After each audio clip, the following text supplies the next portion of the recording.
and I'm now joined by barrister Laoise deBrun, who's also the founding member and CEO of the Countess. Laoise, you had a very, very good turnout here in Carlow. There's a lot of people kind of sharing the concerns that the Countess has shown at the moment. Yes, I think it's fair to say after tonight's very busy meeting that we are reflecting the concerns of ordinary people on the ground in Ireland, that far from being in any way a sort of hate group or fringe group or having any sort of radical opinions, actually the idea that it's not possible to change sex and fact and the idea that allowing men to identify into female spaces is harmful for society, that is actually a majority held view. And it was very clear, particularly from the questions from teachers who came tonight, that they have very real concerns and actually real fear around the teaching of material they don't want to teach, but they don't want to get fired either. Yeah, exactly. And I suppose the whole Enoch Burke case is kind of that's there as well, and we don't know what the fallout of that's going to be into the future. And you did say as well, you have a lot of people that would approach you via social media or emails and stuff like that, and they're concerned about some of the literature and some of the information that they have to teach.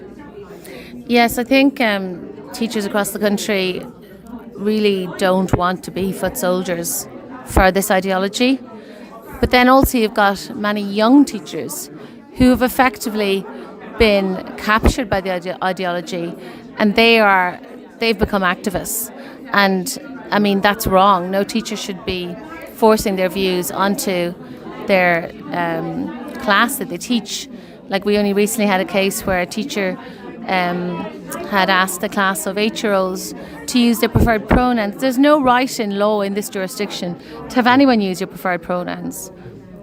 Yeah, exactly. And you look at the whole trans ideology across a whole wide range of sectors, including sport, and that's starting to crop its head up. And women are going to be seriously disadvantaged by some of the developments that are happening, not just in Ireland but across the world.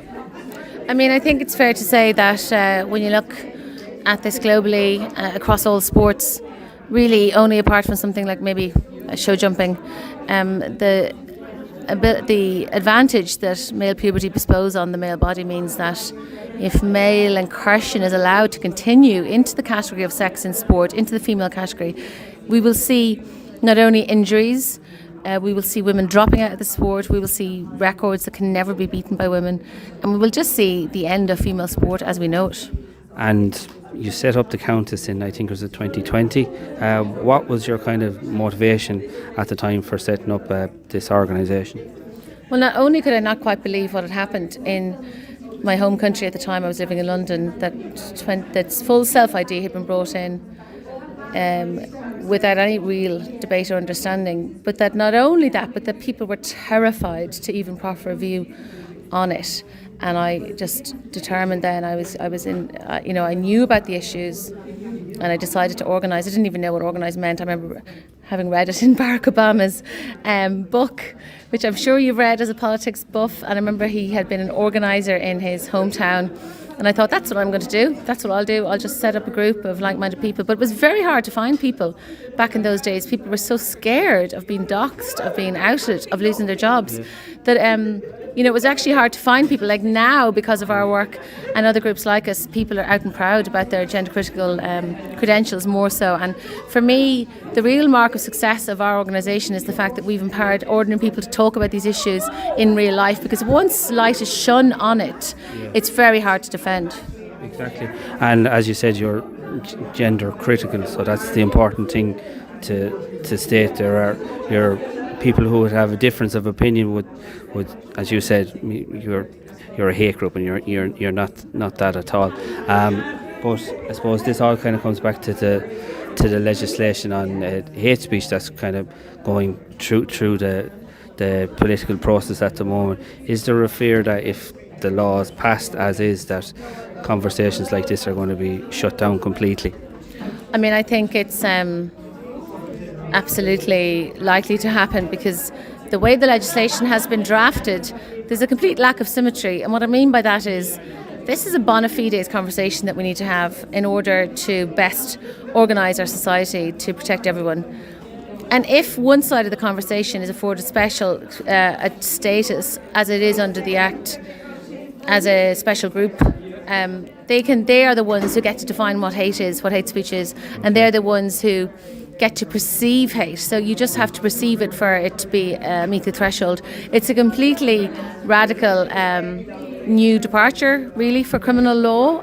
Not only is there no definition of hate, and someone belonging to one of these groups gets to say what hate speech is, it's not defined for the courts, but also the onus of proof is actually on the defendant. So it's not up to the state to prove that you are guilty. You have to prove that you're innocent. So you could say something like, I don't believe men can turn into women, and that could be reported to the guards. The guards might come to your house, they may arrest you, they could question you, and oftentimes there's no way to get a conviction. However, that's not the point. The process is the punishment. Exactly. Well, Laoise, thanks a million for taking the time to talk to us here on the Irish Political Roundup, and we wish you every success into the future. Thank you very much.